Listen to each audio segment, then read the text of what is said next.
Hey guys, tonight we are transporting ourselves very gently to a place so remote, so unforgivably cold, it feels like another planet entirely.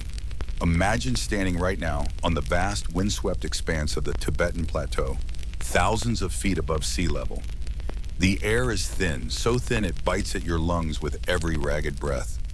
Snow falls almost constantly, not in gentle flakes, but a relentless, biting powder driven horizontally by winds that could peel the paint off a tank.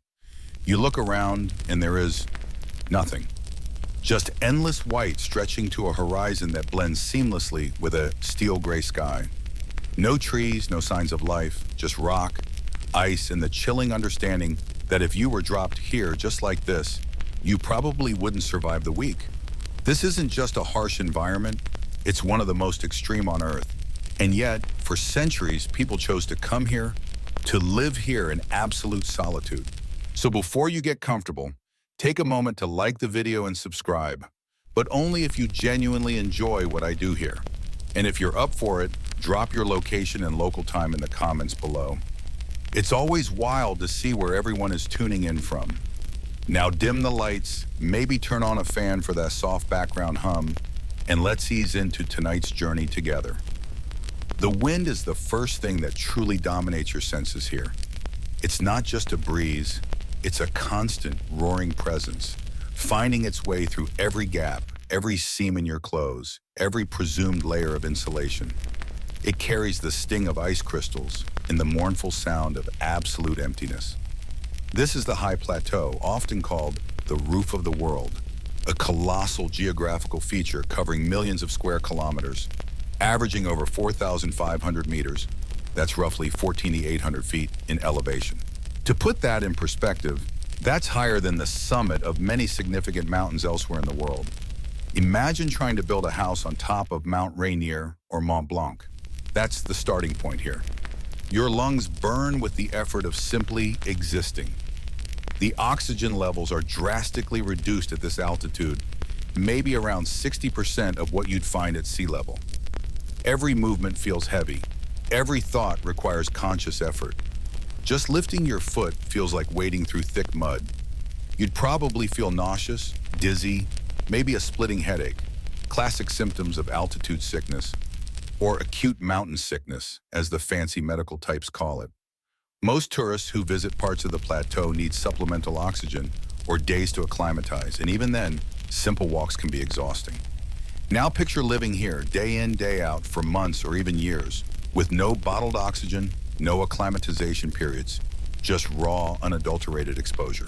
The landscape itself is deceptively simple, yet profoundly complex in its brutal efficiency. Primarily alpine desert and tundra, it offers very little in the way of comfort or resources. Rolling hills give way to jagged peaks. Vast, flat plains of gravel and rock are punctuated by frozen lakes. There might be some hardy grasses or low-lying shrubs struggling for existence in the short, brutal summer. But for most of the year, it's just variations on white and gray. Think of it as nature's minimalist masterpiece, except the artist seems to have been in a particularly bad mood and forgot to include any color or warmth. Despite the seemingly barren nature, this vast plateau holds a quirky distinction. It's sometimes referred to as the third pole, because its immense ice fields and glaciers hold the largest store of fresh water outside of the Arctic and Antarctic regions. A mainstream historical fact that underscores its global significance, even if most people only picture Everest when they think of the Himalayas. These frozen reserves are the source for many of Asia's major rivers, impacting the lives of billions downstream. So while you're shivering up here, remember you're standing on a massive frozen water tap for half the continent. The temperature is, well, let's just say consistently enthusiastic about being below freezing. Average annual temperatures across the plateau are below 32 degrees, and winter nights can plunge to 40 degrees, there's 40 degrees, or even lower. Wind chill factors make it feel exponentially worse. It's the kind of cold that doesn't just make you shiver, it feels like it's trying to suck the heat directly out of your bones. Layering helps, sure, but sustained exposure in these conditions without modern gear would be a quick route to hypothermia. You might laugh, but imagine trying to tie your shoelaces with fingers that feel like frozen sausages. Simple tasks become Herculean challenges. Speaking of challenges, historians still argue whether the earliest settlers on the plateau arrived solely from lower altitudes or if there were multiple migration waves adapting over millennia. It's a fascinating puzzle piece in the human story of pushing into inhospitable lands. It was to isolated pockets within this forbidding landscape that Tibetan hermits retreated. Not to the bustling valleys where life, though still hard, was possible, but to caves high on mountain slopes, cliff faces, or incredibly remote valleys accessible only after grueling, perilous journeys. These weren't accidental isolation. They were deliberate, chosen separations from the world. The harshness wasn't a drawback. For many, it was part of the point. It stripped away distractions, providing a crucible in which to test one's spiritual resolve. You are putting yourself voluntarily into a situation that screams survival, not because you were forced there, but because you wanted to be.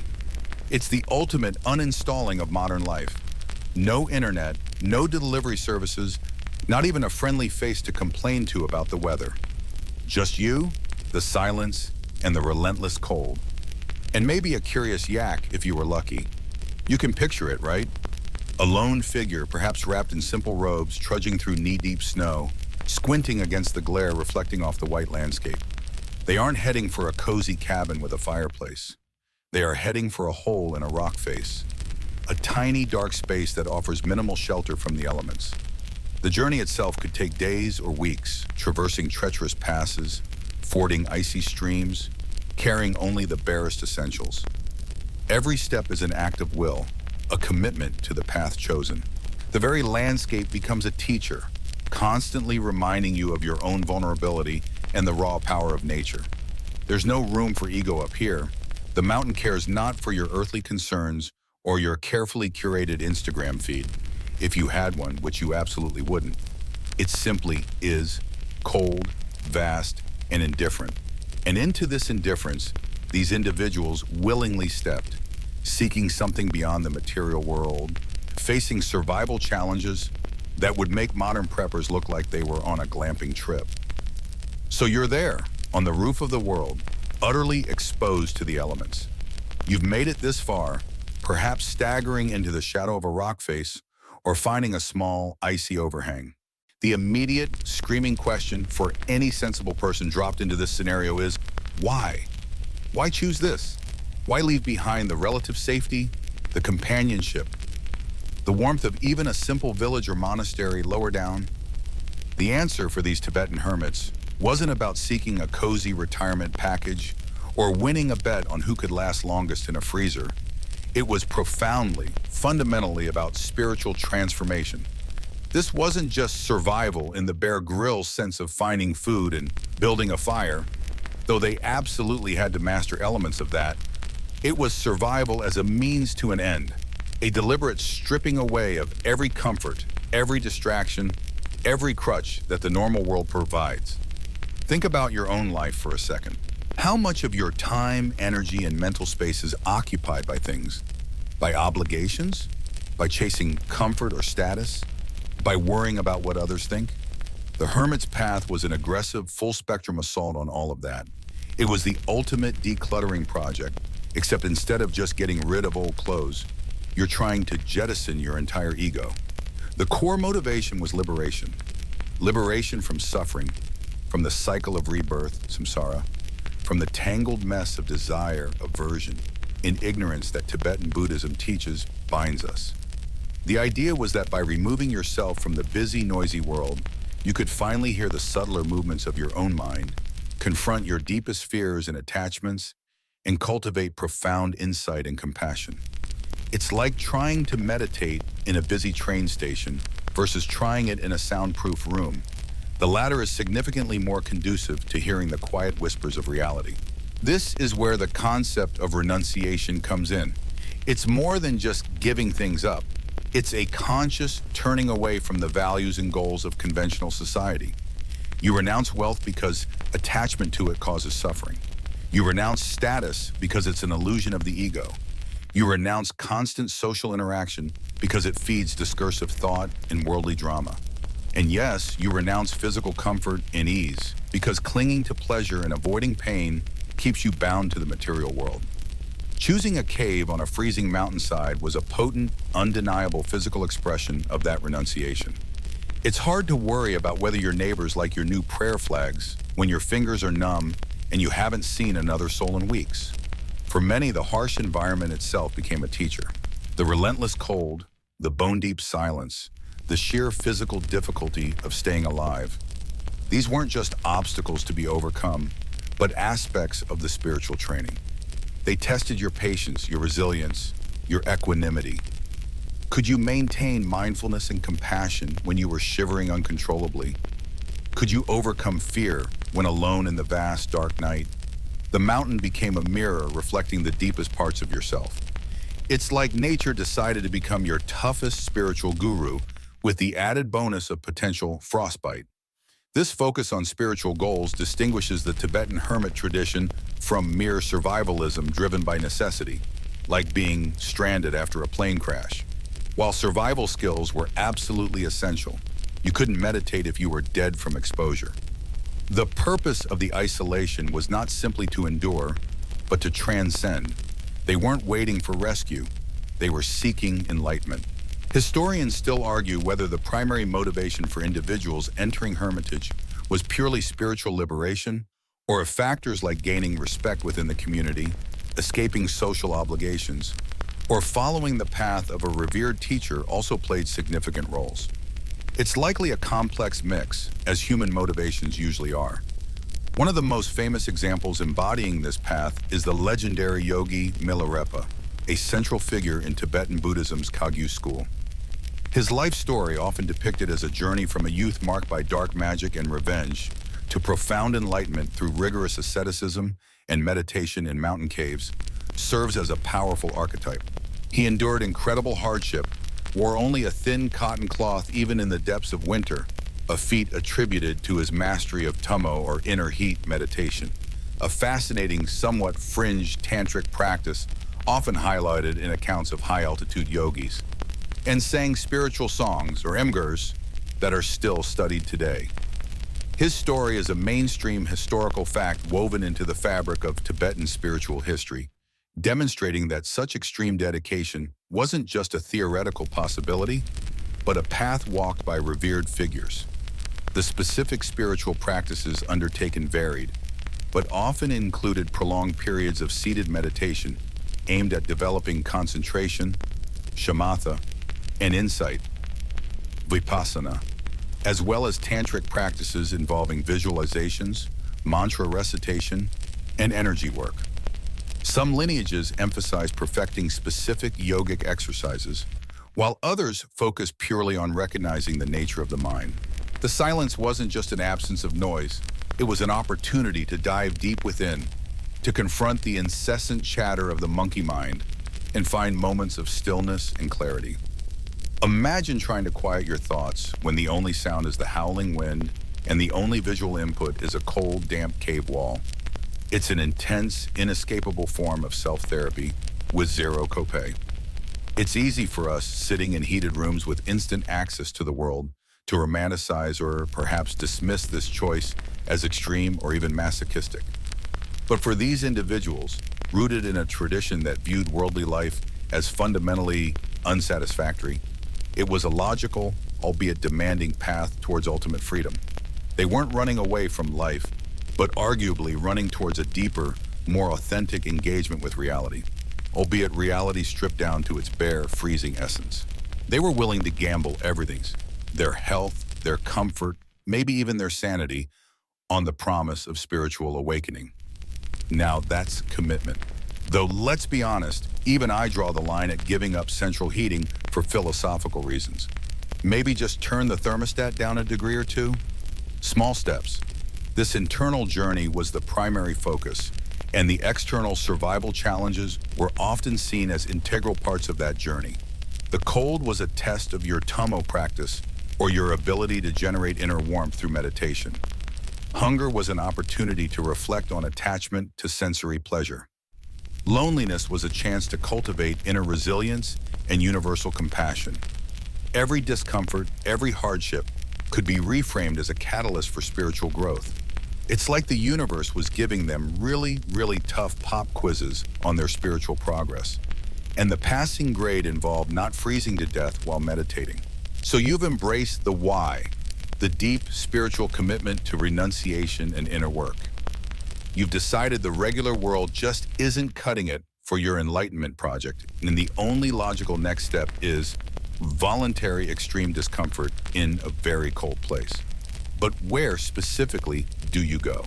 You can't just plop down anywhere on the vast Tibetan plateau. That's a recipe for being frozen solid in about 12 hours. There's a crucial step between the philosophical decision and the shivering reality, and that's choosing your spot. This wasn't a casual choice like picking a picnic spot.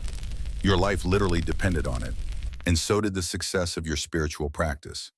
You needed a place that was isolated enough to remove you from distractions, high enough to be properly challenging, and perhaps closer to the pure air believed conducive to certain practices, but also, crucially, somewhere that offered some minimal chance of physical survival. It had to be remote, yes, but also accessible enough that you could theoretically get there with minimal supplies and maybe, just maybe, find something vaguely resembling shelter. Often this decision was guided. Experienced teachers might recommend areas known for their spiritual energy or historical association with powerful yogis. Certain valleys or mountains were traditionally considered auspicious for retreat. Sometimes the choice was more personal, perhaps influenced by visions, dreams, or signs interpreted through divination. But even with spiritual guidance, there was a brutal practicality involved. You needed a place that wouldn't kill you too quickly, thus derailing the whole enlightenment plan. It's hard to contemplate emptiness when your toes are literally blackening from frostbite. The search for the right cave was paramount. Not just any hole in the ground would do. You were looking for something that offered real protection from the elements. Ideally, south-facing to catch what little sun there was, deep enough to shield you from the wind and snow, and with an entrance small enough to block or at least reduce drafts. A slightly angled roof could prevent dripping meltwater, a surprisingly miserable problem. A relatively flat patch of ground inside would be a luxury, offering a place to sit and lie down without being on a slope. Access to a small, reliable water source, perhaps a spring that didn't freeze solid year-round, or a spot where snowmelt collected, was a massive advantage, though often a distant and dangerous trek. Think about it like real estate hunting, but instead of granite countertops, you're looking for non-lethal draft levels. And the agent is probably a raven or a particularly wise-looking rock. You'd explore ridges, cliffs, and remote valleys, scanning the rock faces for dark openings. Each potential spot would be assessed for its natural defenses against the elements, its perceived spiritual energy, and its sheer inaccessibility. The harder to reach, often the better for isolation, but also the harder to haul anything in, which, spoiler alert, was usually nothing. It's a delicate balance between finding a spiritual sanctuary and just finding a place where the wind won't rip you off the mountain face while you're trying to achieve samadhi. Upon finally selecting your spot, perhaps a small, dark cavity high on a cliff, maybe just a deep overhang with a bit of a ledge, the immediate reality crashes down. You're there, baboon. You've arrived. And suddenly, the romantic idea of spiritual solitude meets the brutal, inescapable reality of absolute deprivation. The air, which felt bracing during the hike, now feels like shards of ice entering your lungs. The wind, which seemed just a gentle breeze from a distance, now howls around the rocks, a constant, menacing sound that seems to laugh at your thin robes. The silence you craved is profound, but it's not empty. It's filled with the sound of your own breathing, your own heartbeat, and the disquieting vastness of the empty landscape around you. Every creak of ice, every whistle of wind is amplified. Your body, which has just endured a difficult trek, begins to protest. Muscles ache, joints stiffen, and a bone-deep cold begins to seep in, settling in your marrow. The immediate dangers are stark and immediate. Hypothermia is the most pressing threat. Your body temperature is already dropping, and without adequate shelter and means to generate heat, you could succumb shockingly fast. Frostbite begins to nip at exposed skin. Fingers, toes, nose, ears. The wind chill makes everything worse. Even a seemingly minor injury, like a twisted ankle on the uneven terrain, becomes a life-threatening crisis when you are alone and miles from anywhere. Finding or preparing even the most basic shelter within your chosen cave becomes the absolute priority, often involving clearing snow, arranging rocks, or trying to create a rudimentary windbreak near the entrance.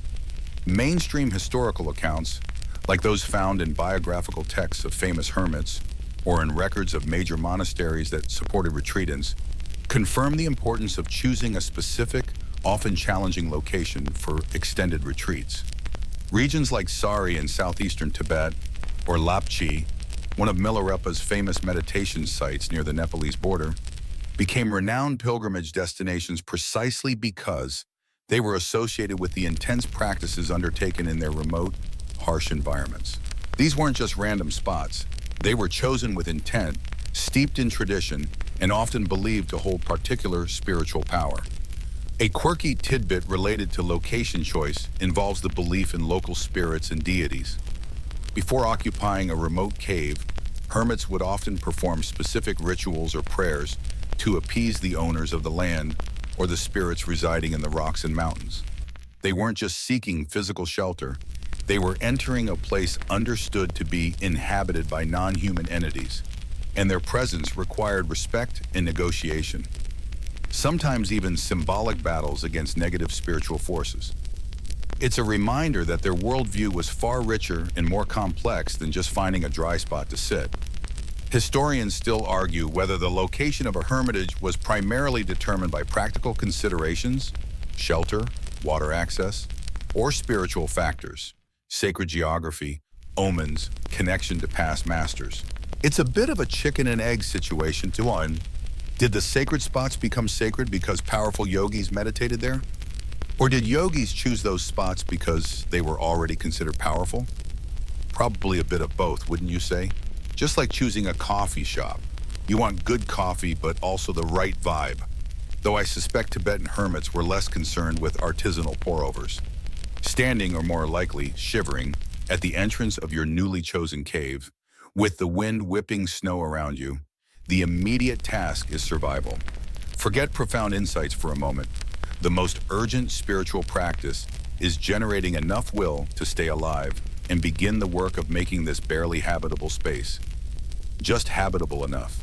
It's here at the threshold of your chosen isolation that the true test begins. The glamour of renunciation quickly gives way to the grinding reality of cold, hunger, and the sheer, terrifying scale of your solitude. Welcome home, I guess. Better get comfy, or rather learn to be uncomfortable. Standing there, half frozen, at the entrance of your chosen rock cavity, the immediate, overwhelming urge isn't profound spiritual reflection. It's simply to stop dying. The wind howls, whipping fine snow crystals into your face, and the cold is no longer abstract. It's a physical weight pressing down, trying to steal the meager heat from your body. Your hands are stiff, your breath comes out in ragged clouds, and that perfect spot you painstakingly located now feels less like a sanctuary and more like a slightly less exposed death trap. The absolute first, non-negotiable priority is making this space just habitable enough to not succumb to exposure in the next few hours. You have virtually nothing with you, maybe a few layers of thin patched robes, perhaps a small worn mat, and maybe a few dried sampa balls. Roasted barley flour, the staple. We'll get to that later. No tools, no sleeping bag, definitely no portable heater. Your building materials are whatever nature grudgingly provides. Loose rocks, snow, and perhaps some sparse frozen vegetation if you're lucky, which you probably aren't. So you get to work, muscles aching from the trek. The floor of the cave is uneven, probably covered in a mix of frozen dirt and drifted snow. You scrape away the snow, perhaps using a flat rock or just your hands, exposing the hard, frozen ground underneath. Every movement is slow, deliberate, and painful in the cold. The goal isn't comfort, it's survival. You're trying to create a small, relatively dry patch where you can eventually sit or lie down without being directly in contact with the deepest cold or melting snow. The most critical task is reducing wind exposure. That's the real killer in this environment. You look for rocks, any rocks you can move, and begin stacking them to create a low wall or barrier near the entrance of the cave. This isn't intricate masonry, it's a desperate scramble to build a rudimentary windbreak. If there are gaps between the rocks, you might pack them with snow. Sounds counterintuitive, but packed snow can actually offer some insulation and block the wind better than open air. It's like building a sad, frozen Lego fort using the world's most uncooperative pieces. If the cave is large, you might try to wall off a smaller section within it, creating a tiny microenvironment where your body heat has a ghost of a chance of making a difference.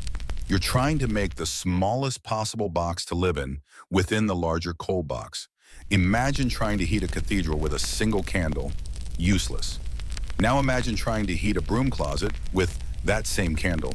Still not great, but theoretically possible if you're a very optimistic candle. You are that candle.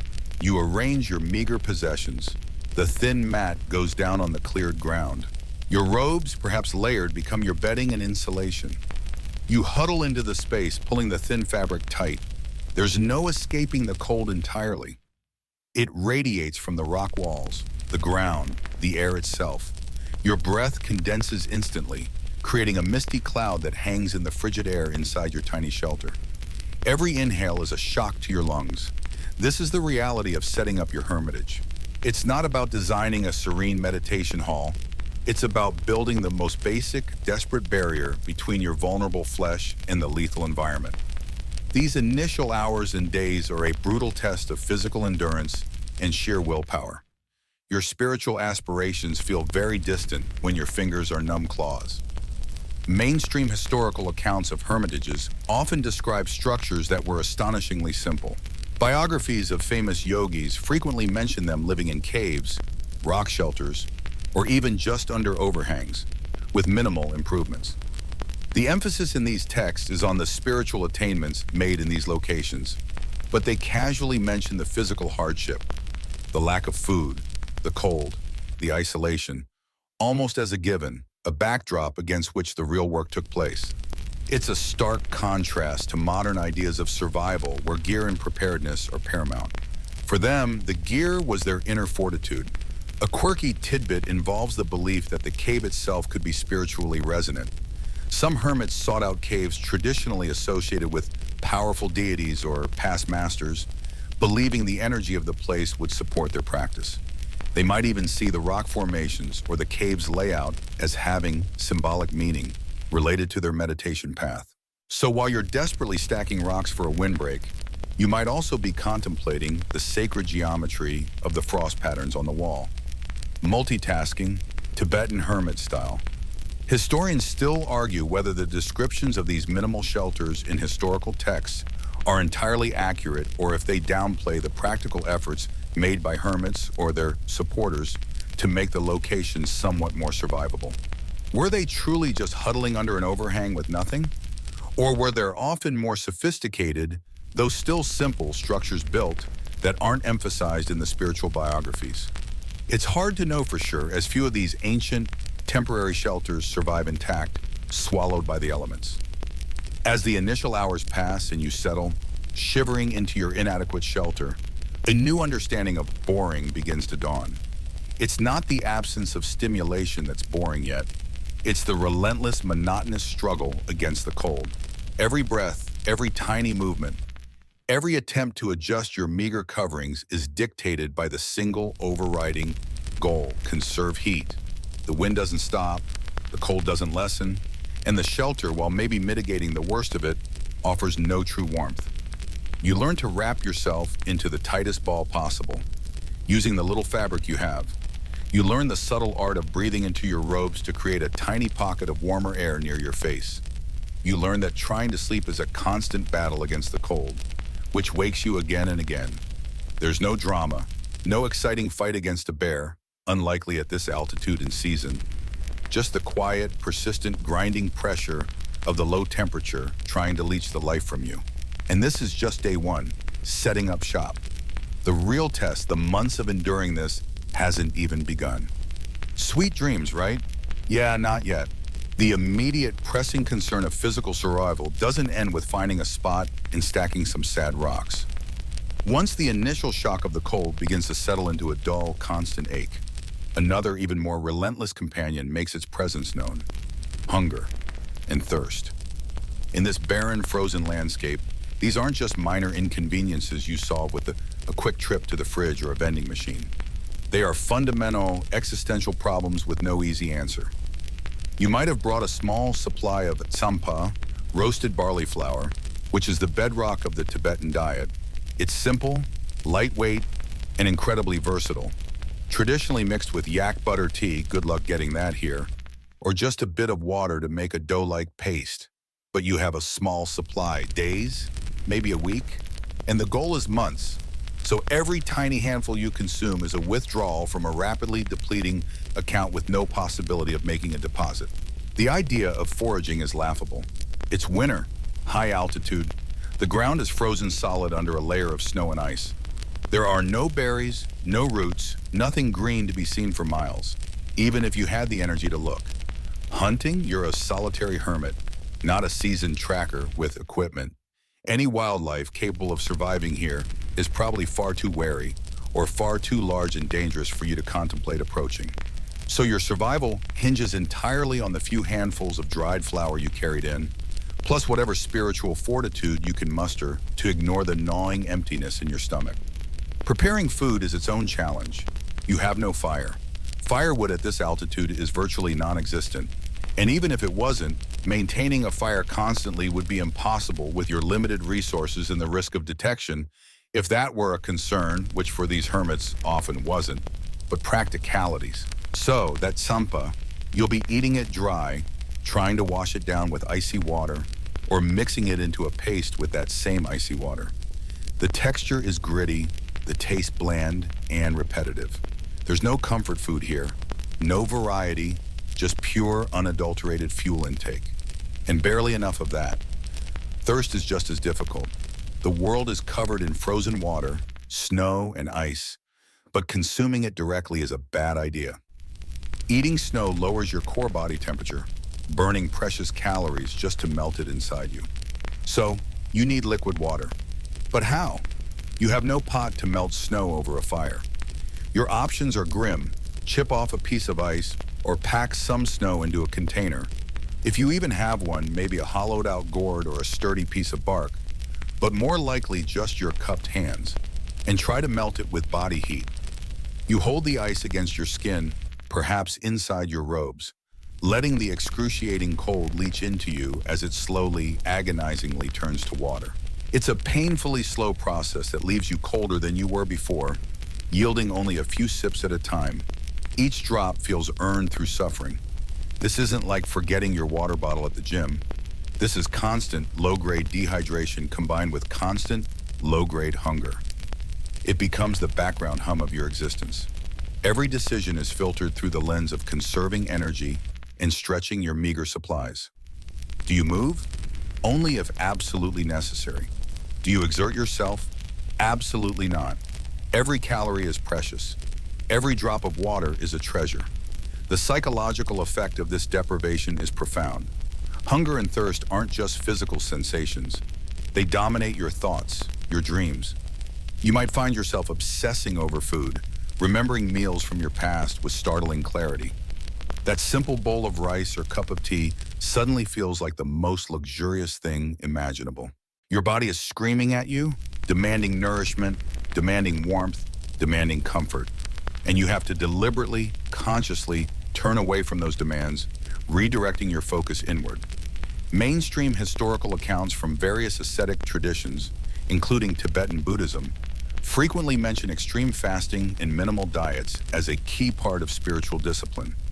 Hermits were expected to subsist on the bare minimum, often receiving sporadic donations from lay practitioners or monastery supplies, but never enough for comfort or security. Their survival wasn't guaranteed by logistics, but by faith in the generosity of others, or simply sheer, improbable physical resilience. A quirky or fringe tidbit you might encounter in esoteric texts is the belief that advanced meditators could sometimes subsist on very little material food, drawing energy directly from prana, or subtle energies, or even achieving states where the body's metabolic needs were significantly reduced. While likely symbolic or metaphorical for most, some traditions held this as a literal possibility for highly realized beings. So, while you're busy trying to make a few grains of sampa last another day, you might be aspiring to the state where you don't need food at all. Talk about a challenging dietary plan. Historians still argue whether the accounts of extreme fasting and minimal subsistence in historical texts should be taken literally or are embellished to highlight the spiritual achievements of the practitioners. Was it truly possible to survive months on practically nothing but a bit of barley flour and melted snow at extreme altitudes? Or were there unrecorded strategies for finding marginal sustenance? Or perhaps the hermits weren't quite as isolated and unfed as the legends suggest?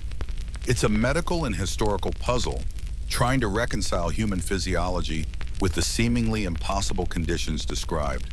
As days bleed into weeks, the initial physical struggle against the cold and hunger begins to shift. It doesn't disappear, but your body starts to adapt in grim ways. Your metabolism slows. You become lethargic, conserving energy instinctively. The sharp pangs of hunger might lessen slightly, replaced by a dull, constant ache. Your senses might become strangely heightened. The faint scent of snow, the subtle shift in temperature, the sound of the wind, because your body is hyper-focused on survival cues. This period, while physically agonizing, forces a brutal confrontation with your own needs and desires. You realize how much of your normal life is dedicated to acquiring and consuming. Food, comfort, entertainment, validation. Here, stripped down to the absolute essentials, you are forced to confront what is truly necessary for survival and how little that actually is, compared to everything you think you want. It's not exactly thrilling, this constant state of deprivation, but it is clarifying. And this level of clarity is definitely not the kind they sell in self-help books. As the physical reality of your situation grinds on, the constant cold, the persistent ache of hunger, the dry scratch of thirst, the battleground shifts. It moves inward. The most insidious enemy here isn't the ice outside, it's the one inside your own head.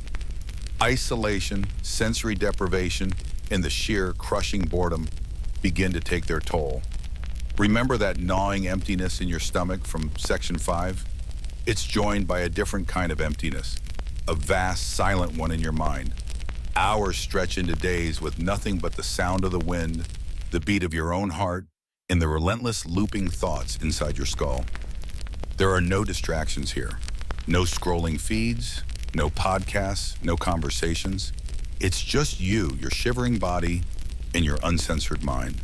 This is where the real work of the hermit begins. You didn't come here for a cozy retreat. You came for this confrontation. The mental anguish can be more piercing than the physical pain. Fear creeps in, fear of dying, fear of losing your sanity, fear that all this suffering is meaningless. Despair can feel like a physical weight, pressing down on your chest, making it hard to breathe. And the boredom, oh, the boredom. It's the deep existential boredom that makes you question everything you thought you knew about time and purpose. Imagine trying to meditate for hours when your primary thought is, wow, this rock is really boring. This is why meditation isn't just a hobby or a stress reliever for these hermits. It is a critical survival skill, maybe the critical survival skill. It's their primary tool for navigating the inner landscape, which is far more treacherous than the outer one. You have to learn to observe your thoughts and emotions without being consumed by them. The fear, the hunger, the cold, they are just sensations, just thoughts. You practice watching them rise and fall like waves, acknowledging them but not letting them pull you under. Focus becomes paramount. With nothing else to do, your mind can become incredibly active, jumping from regret about the past to anxiety about the future, concocting elaborate fantasies or dwelling on minor irritations, like that rock you're sitting on, which is still very boring. Meditation provides an anchor, focusing on your breath, on a mantra, on a visualization, anything to quiet the incessant chatter. It's not about emptying the mind completely. Good luck with that when you're freezing and hungry. It's about training the mind to stay present, to develop concentration, to choose where you place your attention. This mental discipline allows you to endure the physical hardship. If you can learn to observe the sensation of cold or hunger dispassionately, seeing it simply as a physical event rather than a catastrophe, its power over you diminishes. It still hurts, obviously, because you are, a human being and not a stoic rock. But you can create a tiny space between the sensation and your reaction to it. That tiny space is where resilience grows. It's the difference between thinking I'm starving and I'm going to die and thinking, the sensation of hunger is present. Observing the sensation of hunger, it is uncomfortable. Now back to the breath. See? Much more calming.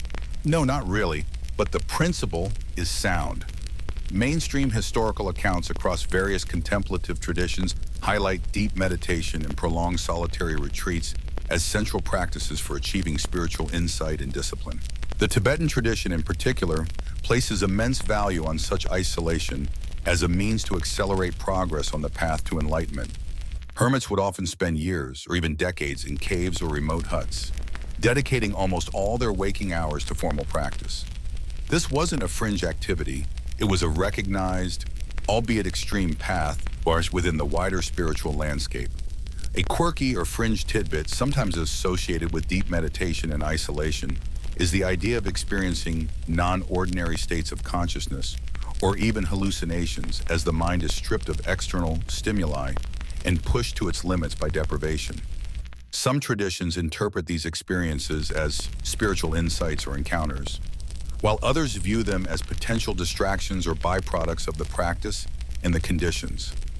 For you, huddled in the dark, hallucinating about a warm bowl of yak stew might feel less like spiritual insight and more like cruel and unusual psychological torture. Historians and psychologists still argue whether the profound mental states reported by hermits during these prolonged solitary retreats are purely spiritual phenomena or are significantly influenced by physiological factors like sensory deprivation, caloric restriction, and extreme stress. Are the visions and insights truly transcendental, or are they the brain's response to being pushed beyond normal limits? It's a complex interplay between mind, body, and environment that's difficult to fully untangle centuries later. Managing despair is another key function of the mental practice.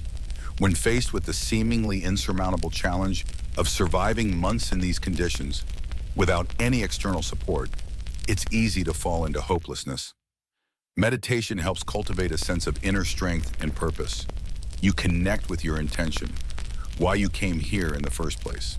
You rely on faith, visualization, and perhaps reciting prayers or mantras to maintain a connection to something larger than your immediate suffering.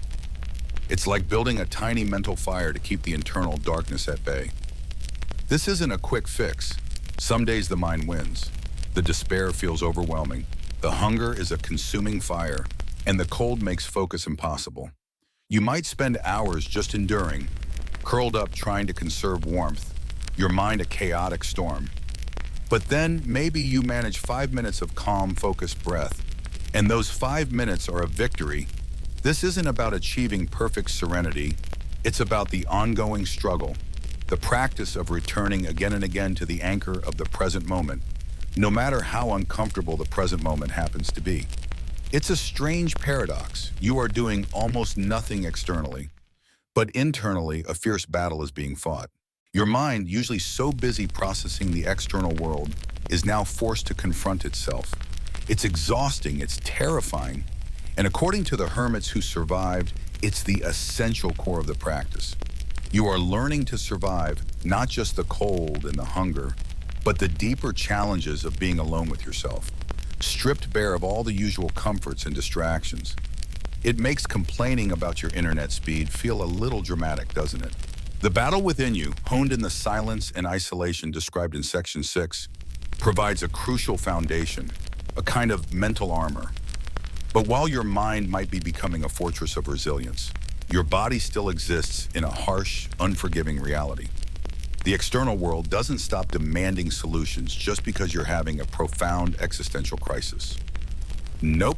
The universe is decidedly unconcerned with your spiritual journey when you need to figure out how not to freeze your toes off or get sick from, well, yourself.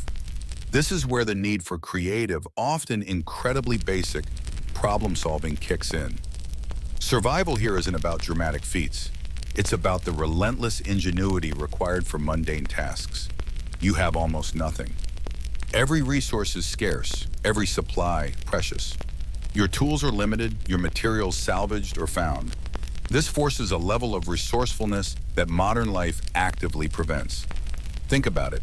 If your phone battery dies, you find a charger. If you're cold, you turn up the heat. If you're hungry, you open the fridge. Here, if you're cold, you figure out a new way to layer that threadbare robe. If you need water, you melt ice. Again, knowing each melt costs precious fuel. If you need to dispose of waste, well, you figure it out, usually in a way that makes you deeply appreciate modern plumbing and sanitation engineers. Seriously, they are unsung heroes. Staying warm is a constant, low-grade crisis that requires perpetual vigilance and cleverness. Your small fire is more for melting ice for water than for heating the entire cave. So you become an expert in microclimates within your tiny space.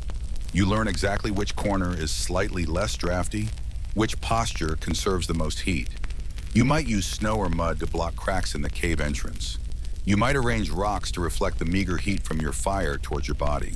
Every scrap of material becomes potential insulation. Old rags, dry grass, whatever you can find or brought with you. Layering isn't just a suggestion, it's a complex art form involving limited, often damp, fabrics. You might wrap your feet in cloth strips, then put them inside slightly larger cloth bundles, then tuck them under your body. It's not glamorous, but it might just save a toe. Water management is another daily puzzle. Melting ice is the primary source, but it takes fuel and time. You learn to ration not just the water itself, but the process of getting it. Perhaps you set out a dark pot of snow during the day in a sunny spot, if there is one, hoping for a bit of passive melting, even if it's minimal. You become acutely aware of how much fuel each cup of water costs, making you sip every drop with reverence. Thirst isn't just uncomfortable, it's a calculation involving your fuel stores. Waste disposal and hygiene are perhaps the least romantic aspects of hermit survival, but utterly essential for preventing illness, which in this environment could easily be a death sentence. In a small enclosed space, managing human waste, food scraps, and just general dirt is a logistical challenge. Freezing temperatures complicate things, but also help contain some waste. You establish strict protocols, probably involving designated areas outside the entrance, if possible and accessible, careful handling, and maybe burying waste under snow. Personal hygiene is minimal, perhaps occasional rubbing down with snow, or limited washing if you can spare the melted water. Keeping clothes clean is likely impossible. You probably just wear them until they disintegrate or you freeze. Imagine trying to maintain basic hygiene when your soap is a rock and your water supply is melting ice chip by painstaking ice chip. It's enough to make you weep for your gentle, antibacterial wiped existence. Dealing with minor injuries or illnesses is a terrifying prospect. A simple cut could fester. A persistent cough could turn into pneumonia. With no access to modern medicine, you rely on traditional knowledge, maybe a few dried herbs you brought, or simply the body's own ability to heal, aided by rest and prayer. Traditional Tibetan medicine does have a rich history of using local herbs and minerals, and perhaps a hermit brought a small supply or knew where to forage if the season allowed, which in absolute winter is challenging. But mostly you just have to endure. That headache isn't getting an Advil. That sprained ankle isn't getting an ice pack. It's just there. And you live with it or you don't. Mainstream historical records and anthropological studies detail the incredible self-sufficiency developed by cultures living in extreme environments like the Himalayas. Techniques for building simple shelters, managing limited resources, and utilizing every part of scavenged materials or gathered plants are common themes. Survival in these regions has always demanded intense practicality and resourcefulness, and the hermits, though focused on spiritual goals, were still bound by these fundamental physical realities. They weren't magically immune to cold or hunger. They simply found ways to exist on the bare edge of sustenance using traditional wisdom and desperate innovation. A quirky or fringe tidbit sometimes associated with survival in such extreme conditions is the concept of tumo or tummo, a meditation technique sometimes described as generating internal body heat. While the more dramatic claims of drying wet sheets with body heat might be legendary or symbolic, research has shown that practitioners of tummo meditation can to some extent consciously regulate their body temperature, or at least their perception of cold, potentially aiding endurance in freezing conditions. For a hermit without much fuel, even a slight internal boost could make a significant difference.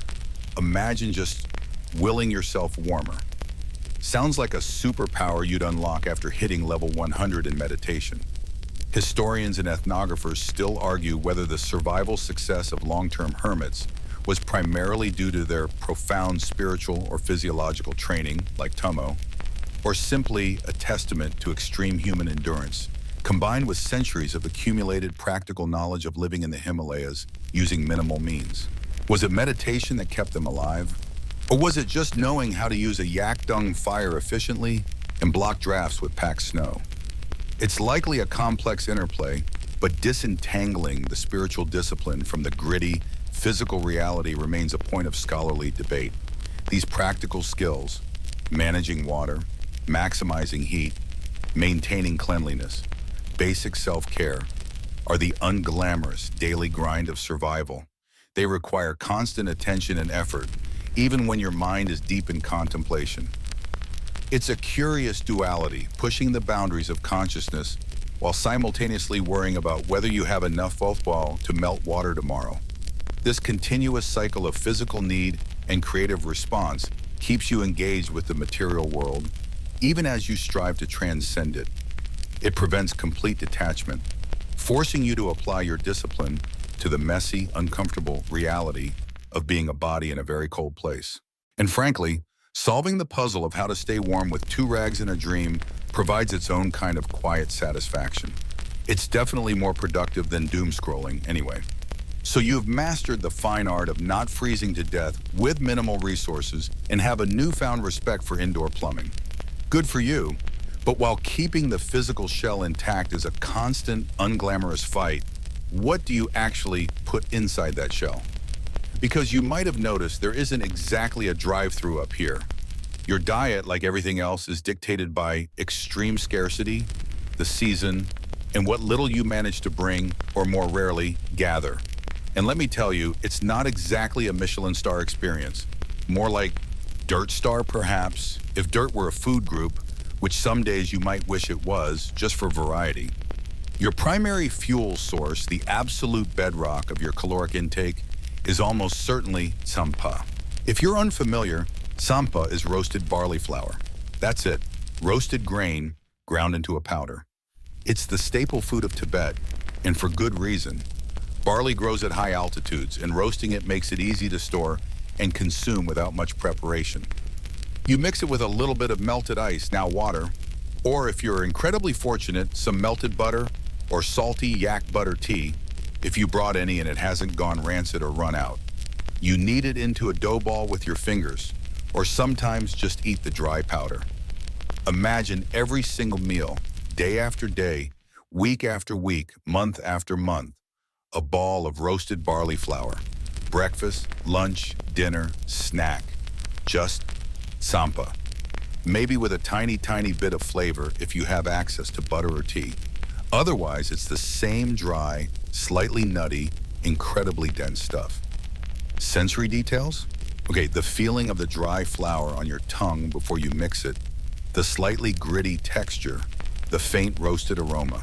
The taste is consistent, unchanging, like eating the same beige cloud forever. It requires relentless chewing and can feel like it's absorbing all the moisture right out of your mouth and soul. Beyond tsampa, your options are practically non-existent in the depths of winter isolation. Maybe you brought some dried vegetables or herbs, tough, flavorless things that require soaking, more precious water, and add negligible calories but perhaps a hint of desperate flavor or a whisper of a nutrient. Any fresh food is an impossibility. Forget about fruit, vegetables, meat, or anything that spoils. You're running on the ultimate non-perishables. Your diet is the nutritional equivalent of survival mode, stripped down to the absolute basics needed to keep the motor running at a glacial pace. This extreme dietary restriction isn't just boring, it has profound physiological effects. You are undoubtedly operating on a significant caloric deficit most of the time. Your body is consuming its fat stores, then muscle. You are thin, probably skeletal. Lethargy becomes a constant companion, a heavy blanket that makes even simple movements feel like monumental efforts. Digestion slows. Micronutrient deficiencies likely start to creep in, though the effects might be masked by the overall state of low metabolism and energy conservation. Your body is just trying to survive on fumes and roasted barley. It's the ultimate low-input, low-output system. Think about your relationship with food in the modern world. It's pleasure, comfort, social ritual, entertainment. You have infinite choices delivered to your door. Here, food is purely sustenance. There is no joy, no variety, no comfort in eating the same monotonous pace day after day. Your relationship with food becomes the one of necessity, of a grim, repetitive task to keep the body alive. The psychological impact is significant. The lack of sensory stimulation from varied food, the constant mild hunger, and the sheer monotony can contribute to the altered states of consciousness sought in meditation, but it also demands a different kind of mental fortitude. You can't just distract yourself from the blandness with a different snack. This is the snack, and the meal, and the snack again. Interestingly, this severe dietary restriction can, paradoxically, aid certain aspects of the hermitage. Without the energy required for complex digestion or dealing with the ups and downs of blood sugar from varied foods, your physical state might become more stable, albeit at a low level. The constant low-level hunger and physical weakness could potentially sharpen mental focus, making the mind less prone to wandering into trivialities. When your body is solely focused on basic survival, maybe your mind has less clutter to deal with. It's like your internal operating system has rebooted in safe mode, leaving only the core processes running. Mainstream historical accounts of ascetic practices across various cultures and religions often describe severe dietary restrictions as a common element. Monks, hermits, and mystics from diverse traditions have historically engaged in fasting, vegetarianism, and consuming minimal, often bland food as a means of disciplining the body, detaching from worldly pleasures, and focusing the mind on spiritual pursuits. The Tibetan hermit's diet, while extreme due to the environment, fits within this broader historical pattern of using food as a tool for spiritual development. It's not just about survival, it's a deliberate choice to minimize bodily demands. A quirky or fringe tidbit, sometimes associated with ascetic diets in cold climates, is the idea that consuming large amounts of yak butter, if available, isn't just for calories but also for internal warming according to traditional beliefs. While butter is undeniably high in calories and fat, essential for generating heat, the emphasis on it having specific internal warming properties beyond its caloric value is a fascinating cultural perspective. Imagine thinking your butter intake was directly linked to your internal thermostat setting. More butter, please. I'm running a little cold today. Historians and nutritionists still argue whether the physical resilience shown by some long-term ascetics on such limited diets is a testament to the incredible adaptability of the human body to low caloric intake and monotony, or if there were often subtle, unrecorded supplements, like specific forage plants during warmer months, even if minimal, that provided crucial missing nutrients needed for long-term survival. Was it purely the Spartan diet allowing for survival, or were there hidden nutritional buffers that aren't obvious in the basic description of tsampa and dried greens? It's a point of scholarly debate, balancing the known limitations of such a diet against the documented instances of survival. So your days are fueled by this endless cycle of tsampa consumption, managing the physical effects of near starvation in the mental battle against monotony and cravings. You dream of flavors, of textures, of warmth that comes from a full belly. But mostly you just eat your tsampa ball, sip your weak tea or water, and turn your attention back inward. The simplicity of the diet mirrors the desired simplicity of the mind. It's a harsh practical discipline, ensuring you stay rooted in the physical reality of scarcity even as you attempt to touch the infinite. And hey, at least you don't have to worry about doing the dishes. Sampa-dusted fingers are the only cleanup required. Silver linings, right? So, you've navigated the physical challenges, the bone-aching cold, the precarious shelter, the soul-crushing monotony of a Tsampa-only diet. Remember that beige cloud from Section 8, still eating it? Your body is a low-energy, high-endurance survival machine. But what about your mind? Because out here, the physical hardships are only half the story. The other half is the silence. And it's not just quiet, it's absolute silence. A kind of silence so profound, so complete, that it quickly becomes the loudest thing in your life. Imagine this. There is no traffic noise, obviously. No distant sirens, no planes overhead, no neighbors arguing, no refrigerators humming, no clocks ticking, no birds singing, not in winter, and not this far out. No wind maybe, if you're deep inside a cave. The only sounds are the ones your own body makes. You hear your own breathing, the blood rushing in your ears, the creak of your own joints, the gurgling of your own digestion, trying valiantly to process that constant barley flour. Your own heartbeat becomes a drumbeat in the vast emptiness, and it's relentless. This isn't just a lack of sound, it's sensory deprivation on a fundamental level. Your visual world is also starkly limited. The same cave walls, the same patch of snow outside, the same unchanging view for months on end. The light is minimal, either the dim glow of dawn, dusk, the weak light filtered through snow, or the flickering, precious light of a butter lamp. There's no social interaction, no new faces, no conversations, no different perspectives other than your own internal dialogue. Your senses are starved, and your mind, which is usually bombarded with stimuli in modern life, suddenly has nothing external to latch onto. What happens when you remove all that external noise? Your mind starts to generate its own. At first, it might be boredom, a profound, deep-seated boredom that gnaws at you. You've reread the one tattered scripture you brought 100 times. You've counted the stones in the wall. You've watched a single snowflake melt into a drop of water over an hour. Time stretches and warps. You start to find fascination in the smallest things. The way dust motes dance in a stray sunbeam, the intricate pattern of ice crystals, the exact texture of your Tsampa ball, which, let's be honest, never changes. Then comes the internal noise. All those thoughts you usually push away or distract yourself from, they bubble to the surface. Regrets, worries, fears, random song lyrics, memories of embarrassing moments from decades ago. They all come flooding in. It's like your brain is finally doing a deep clean and pulling everything out of the attic. This is where the mental discipline is crucial. For a trained hermit, this rising tide of thoughts is the material for meditation. Something to observe and let pass without attachment. For someone unprepared, it could easily feel overwhelming. A relentless barrage of mental chatter that you can't escape. It's like being stuck in a room with the most annoying version of yourself, and you can't even put on headphones. The lack of sensory input, combined with physical hardship, like the constant low-level hunger from the Tsampa diet and the extreme isolation, can lead to altered states of consciousness.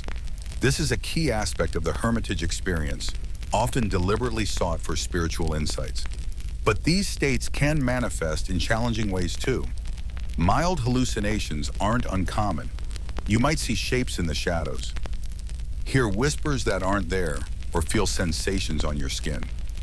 Your dreams might become incredibly vivid, sometimes blurring the lines with waking reality. It's your mind, desperate for stimulation, starting to play tricks on you. Psychologically, this environment is incredibly demanding. You're constantly wrestling with your own internal landscape. Anxiety can flare up. Feelings of loneliness and despair are neighbors always lurking nearby. The boundary between your inner world and the external, very limited world can become porous. You might start having conversations with yourself, with inanimate objects, or even feel a sense of presence that isn't physically there. Is it a sign of spiritual connection, or just your brain trying to fill the void? Psychologists still debate whether such experiences in extreme isolation are primarily physiological responses to deprivation or genuinely altered states facilitated by specific mental practices. Mainstream historical accounts from various ascetic traditions, not just Tibetan Buddhism, frequently describe experiences of visions, auditory phenomena, and profound shifts in perception occurring during periods of intense fasting, silence, and solitude. Desert Fathers, Christian hermits of late antiquity, reported battling demons, interpreted psychologically as personified internal struggles, and receiving divine visions. These narratives highlight that the psychological effects of extreme isolation and sensory deprivation have been recognized and interpreted within spiritual frameworks for centuries, seen not necessarily as pathology, but as part of the spiritual journey. A quirky or fringe tidbit related to this is the phenomenon of earworms, or songs getting stuck in your head, which can become incredibly amplified and persistent in absolute silence. Imagine having the same 4 bars of an old folk tune repeat on a loop in your mind for days or weeks, with absolutely nothing to drown it out or distract you. It becomes a significant mental challenge, a tiny, maddening soundtrack to the vast silence.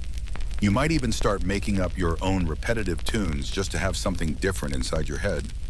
Oh, another Tuesday, another Tsampa ball. Eat that Tsampa, cold and hard, and oh, so blanda. See, it starts. Navigating this internal world requires immense mental fortitude and the specific training the hermits undergo.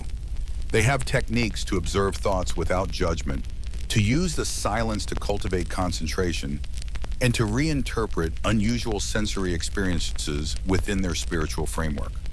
They are, in essence, training to be comfortable in the most uncomfortable place imaginable, their own mind with no external escape. It's the ultimate test of self-reliance, not just physically surviving, but mentally thriving, or at least enduring, in the absence of everything familiar and stimulating. It's probably harder than surviving a zombie apocalypse, because at least with zombies, you have something external to fight, and you aren't utterly, terrifyingly alone with just your own thoughts. So while your body is surviving on barley paste and minimal heat, your mind is confronting the vast, echoing chamber of silence. It's a place of potential revelation and profound challenge, a landscape as harsh and unforgiving as the physical one outside your cave. Every day is a meditation, whether you intend it to be or not, a constant engagement with the raw, unfiltered contents of your own consciousness. And through it all, the silence persists, sometimes oppressive, sometimes liberating, always there shaping your experience. So you're deep in the silence, aren't you? The external world has shrunk to the size of your cave, maybe a patch of snow, and the sounds of your own protesting digestive system. The internal world, though, that's exploded. It's a cacophony of fears, regrets, random jingles, and the absolute certainty that you forgot to turn off the iron. This is where the hermit's training isn't just useful, it's the absolute core of your survival strategy. Because you can build the warmest shelter and hoard all the tsampa in Tibet, but if your mind unravels in the silence, you are done. This isn't the kind of meditation you might casually dabble in for 5 minutes before work, trying to de-stress. This is meditation as a full-contact sport against the infinite distractions of your own brain. It's a 24/7 practice, weaving through waking hours and even attempting to shape the dream state. It's the work of creating an inner refuge when there is no outer one. You learn to sit, often for hours, with whatever arises. That relentless internal chatter, you observe it, not judge it, not fight it. That just makes it louder. But simply watch it drift by like clouds. It's incredibly difficult, especially when the clouds are shaped like your worst fears. Think of it as decluttering, but for your consciousness. You're sifting through everything your mind throws up. The boredom, the cold, the phantom itch, the sudden irrational urge to yell just to hear a sound that isn't you chewing. The training provides the tools, focusing on the breath, your most reliable, ever-present sound, using a mantra, a quiet internal hum to occupy the mental space, visualizing deities or mandalas, complex, intricate mental objects that require intense concentration and provide a sense of structure in the formlessness. It's building a stable structure inside your head when the world outside offers only emptiness. This mastery of inner space is crucial because it redefines the isolation. You're not just alone, you're profoundly alone. But with training, that solitude becomes an opportunity to investigate the nature of your own mind, free from external noise and social performance. It's less about finding answers and more about seeing the questions themselves clearly. The silence that felt oppressive at Section 9 starts to feel, if not friendly, then at least neutral. It's the necessary backdrop for this intense internal work. Your mind is the laboratory, and your thoughts and feelings are the specimens under the microscope. Take, for example, the practice of shamatha, or calm abiding. The goal isn't to stop thoughts. Impossible. Your brain makes thoughts like your stomach makes rumbles. But to steady the mind, you return again and again to your anchor, the breath, a visual point, a mantra. Every time your mind wanders off to contemplate the structural integrity of your cave roof, or whether you remember to lock your hypothetical front door back home, you gently, without self-recrimination, because that's another thought to just watch, bring it back. It's like training a very easily distracted puppy, but the puppy is your entire consciousness. Oh, thinking about snack food again, are we? No. Okay, back to the breath. A quirkier element of some of these practices involves generating intense internal heat through specific meditation techniques, like tumo. While often described in mystical terms, it's believed to involve control of subtle energies and breathing, demonstrably allowing practitioners to withstand extreme cold. This isn't just metaphor. There are documented cases of Tibetan monks being able to dry wet sheets wrapped around their bodies in freezing temperatures solely through meditation. So while you're working on your mental clutter, you might also be turning yourself into a low-grade internal radiator.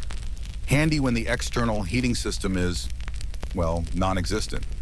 The physical practices too, like prostrations, repeatedly bowing down and touching your head to the ground, aren't just devotional acts.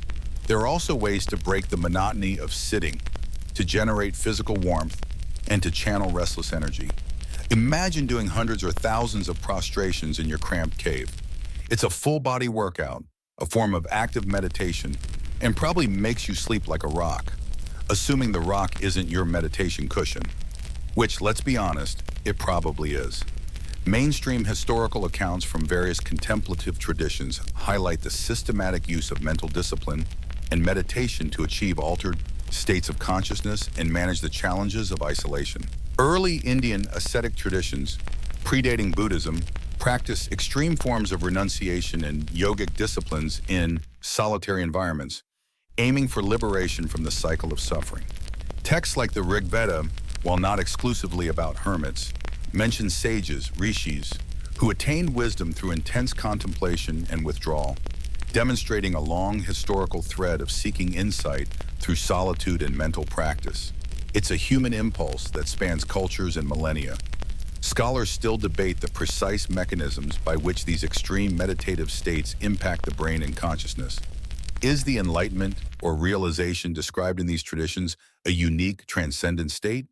Or can it be explained primarily through neurophysiological changes induced by sensory deprivation, dietary restrictions, and sustained focus? The subjective experience is profound, but pinning down the objective reality is tricky. It's like trying to scientifically measure the taste of sampa.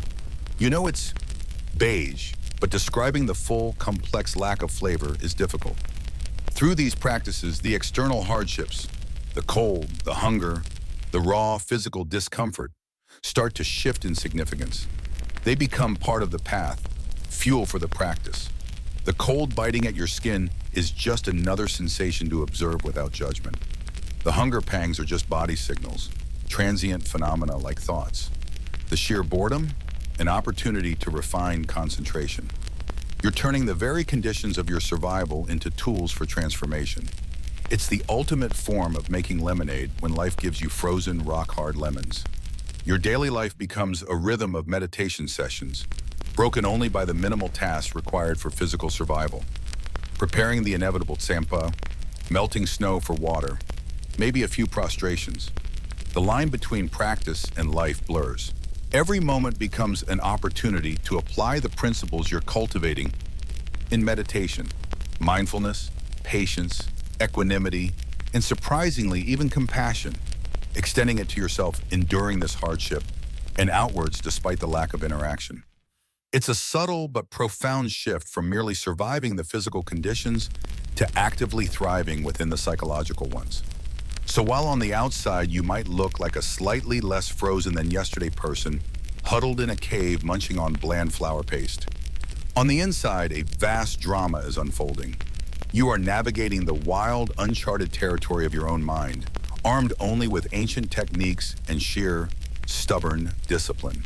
The silence that was your antagonist in the last section has become, through practice, your sternest teacher. And every moment of successfully observing a thought without getting dragged into its story is a small internal victory against the forces of boredom and despair.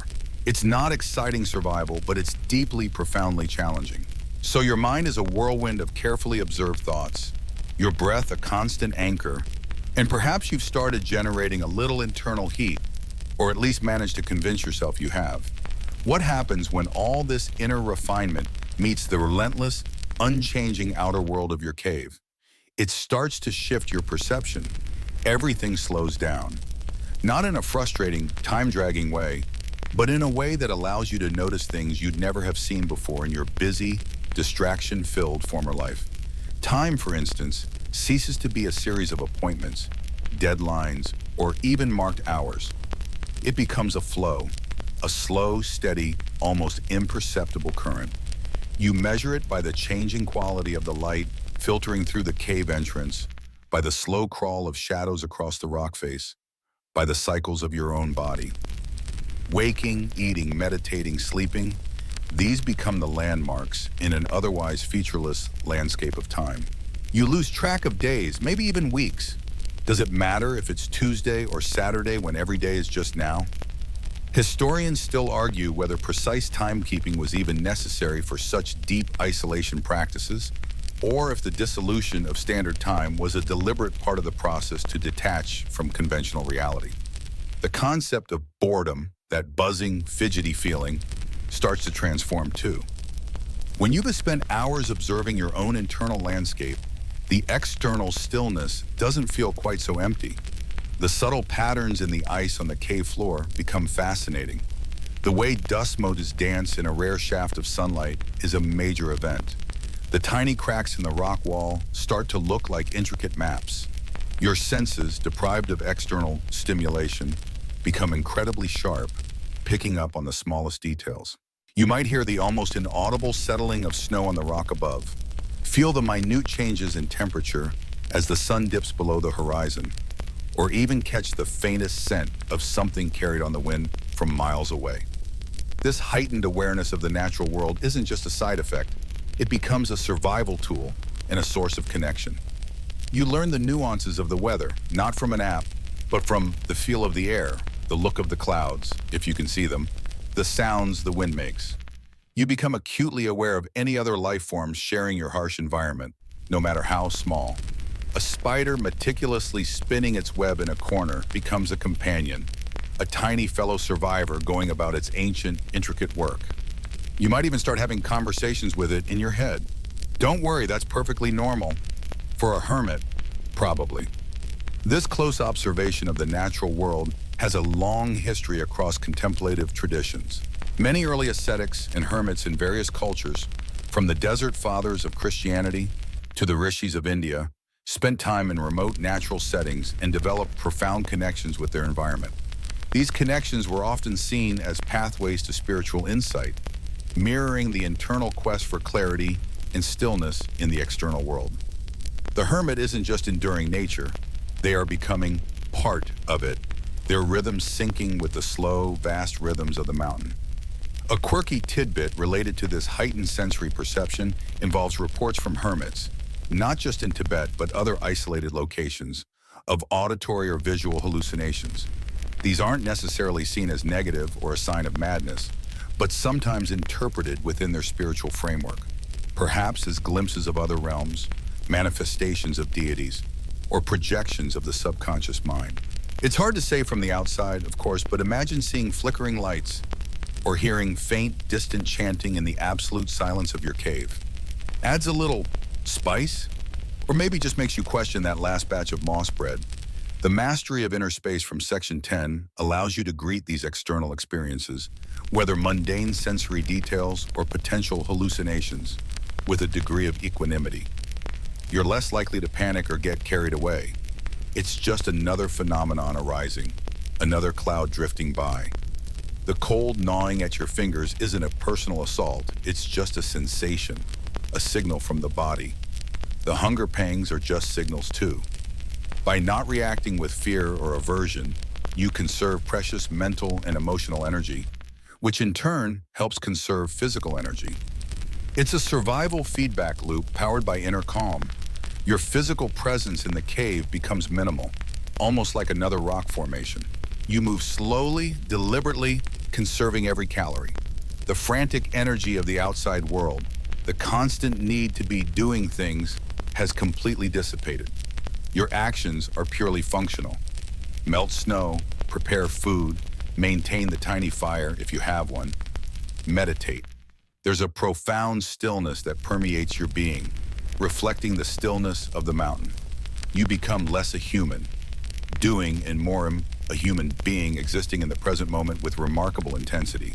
This state of being deeply present allows you to extract maximum value from minimal resources. That handful of dried berries isn't just food. It's a complex burst of flavor and texture, savored mindfully. The limited water isn't just hydration. It's the essence of life, appreciated with each slow sip.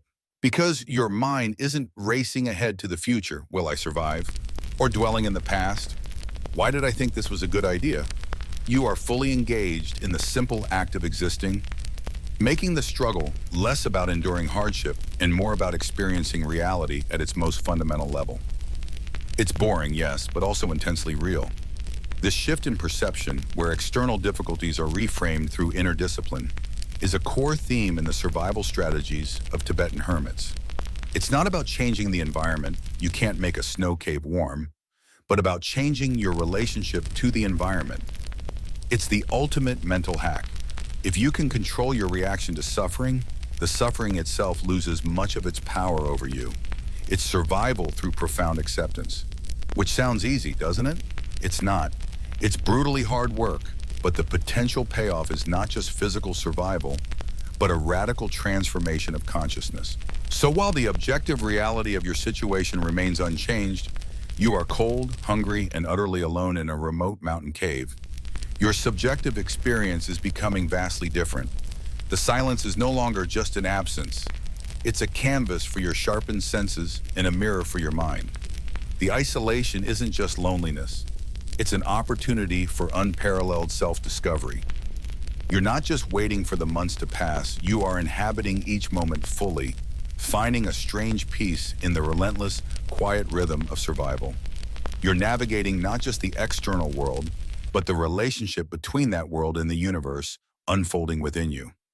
As your mind becomes a finely tuned instrument, observing the subtle dance of light motes and finding peace in the relentless silence, the physical reality of your situation continues its own, less poetic trajectory. Your body is not as adaptable as your mind, at least not in the short term of a few months. Despite the inner fire of tummo you might be cultivating, despite the deep stillness of your breath, the simple, unavoidable truth of physics and biology is setting in. You are slowly deteriorating physically. Those carefully managed calories from your meager stores are just enough to keep you alive, but they aren't enough to sustain muscle mass or provide robust energy. You notice it subtly at first. Maybe you feel a little weaker when shifting a rock to block a draft. Your movements become slower, more deliberate, not just because you're conserving energy, but because your muscles are simply less capable. The ache in your joints, a constant companion in the cold, seems to deepen into a dull throb that never quite goes away. You're losing weight, of course. Your clothes hang looser on your frame, your bones becoming more prominent beneath thinning skin. Not exactly peak physical condition for your next Instagram selfie, is it? This physical decline is starkly at odds with the mental clarity and sensory sharpness you cultivated in Section 11. It's a peculiar duality, an ever-sharpening consciousness housed in an increasingly fragile vessel. Your eyes are picking up on the smallest details, your ears catching the faintest sounds, but the body they belong to is struggling. It's like having a supercomputer powered by a dying battery. The mental discipline doesn't eliminate the physical hardship, it allows you to observe it without being overwhelmed by it. You can note the pang of hunger as just a sensation, rather than a terrifying harbinger of doom. You can acknowledge the ache in your legs without letting it consume your focus. This stoic acceptance of physical suffering has a long and deep history in many ascetic traditions around the world. Think of the practice of fasting, self-denial, or exposure to the elements undertaken by monks, hermits, and ascetics in various cultures. For many, enduring physical pain or discomfort wasn't seen as a failure, but as a form of purification or a test of spiritual resolve. It was a way to detach from the demands of the physical body and focus on the non-physical aspects of existence. Your Tibetan hermit ancestors were certainly no strangers to this concept. The harsh environment forced them into it, and their training gave them the framework to interpret and manage it. There's a quirky fringe theory, often debated but rarely proven scientifically, that extreme caloric restriction in certain forms of intense meditation can induce states of altered consciousness, partly due to physiological changes, perhaps affecting neurotransmitter levels or energy distribution in the brain. While mainstream science would point more towards the psychological effects of isolation and focus, it's a fascinating thought that the very deprivation might be contributing to the unusual mental experiences reported by some hermits. Maybe the hallucinations weren't just spiritual visions, but your brain trying to make sense of dwindling resources and weird sensory input. Just a thought, historians still argue whether the physical hardships endured by hermits were a necessary component of achieving spiritual states, or simply an unavoidable side effect of choosing isolation in harsh environments. Was the suffering a tool, or just the price of admission? It's hard to say definitively looking back, but for you in this moment, the physical reality is undeniable. Your digestive system, while perhaps more efficient now, is dealing with a monotonous, low-nutrient diet. You might experience strange cravings or minor deficiencies. Your skin might be dry and cracked from the cold and lack of moisture. Little things that would send you running to the pharmacy or a doctor in your old life are just facts of this new existence.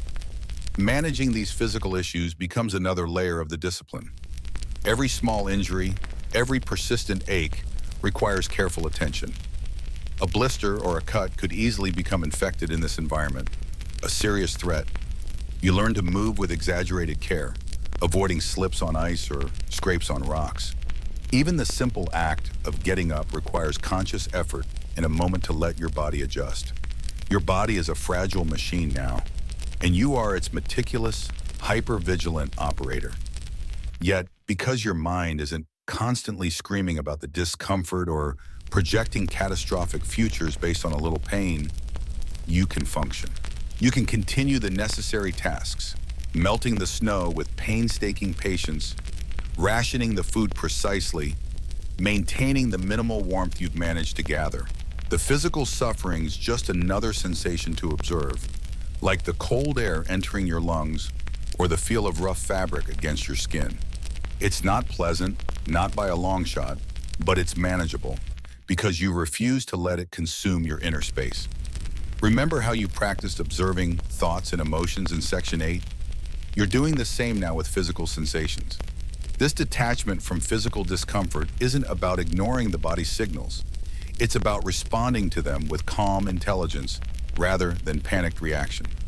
If you feel pain in your foot, you check for frostbite, address it calmly if you can, and adapt your movements. You don't descend into despair about the unfairness of it all. There's a quiet dignity in this process, a recognition of the body's limitations without allowing those limitations to defeat your spirit. You are training your nervous system to tolerate discomfort, increasing your physical resilience indirectly through mental fortitude. The sheer grit required for this is immense. You're not just enduring the cold and hunger, you're enduring your own body's weakening protest. It's the boring, relentless grind of physical decline coupled with the equally boring, relentless grind of mental vigilance. No dramatic battles, no epic rescues, just the quiet internal struggle against entropy. It's a testament to the power of the trained mind, not to eliminate suffering, but to change its nature, to make it something that can be navigated rather than something that simply happens to you. So while the romantic notion of hermits might evoke images of serene enlightenment, the reality involves a lot of physical discomfort and decay. Your body is a map of the months spent here, thinner, perhaps scarred or calloused, bearing the marks of the cold and the limited diet. But the mind within, that's where the transformation is happening. It's a strange, asymmetrical evolution. The body regresses to a more primal, fragile state, while the mind refines itself into an instrument of remarkable precision and resilience. This disparity is a constant, quiet challenge, a reminder that survival here is a holistic act, a balance beam walk between the demands of the flesh and the potential of the spirit. So you've chosen the path, accepted the extreme why of this existence. Now comes the grinding how. What did a day actually look like when your neighbors were ice and silence and your landlord was the howling wind? It wasn't exactly a packed itinerary of brunch dates and spin classes, that's for sure.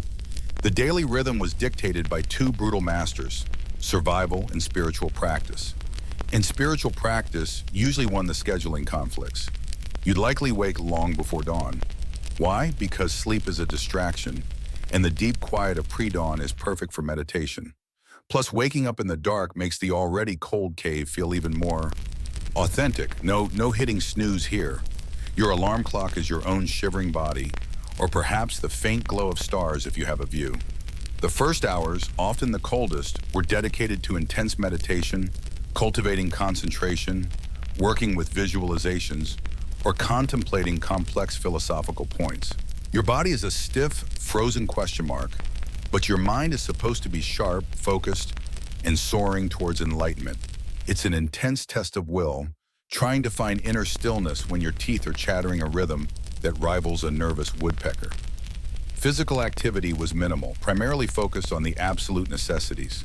This wasn't a time for mountain climbing expeditions for fun. It was about conserving every precious calorie and ounce of warmth. You might need to melt snow or ice for water, a painstakingly slow process often done inside the cave using a small fire or even body heat in a metal cup if fuel was scarce.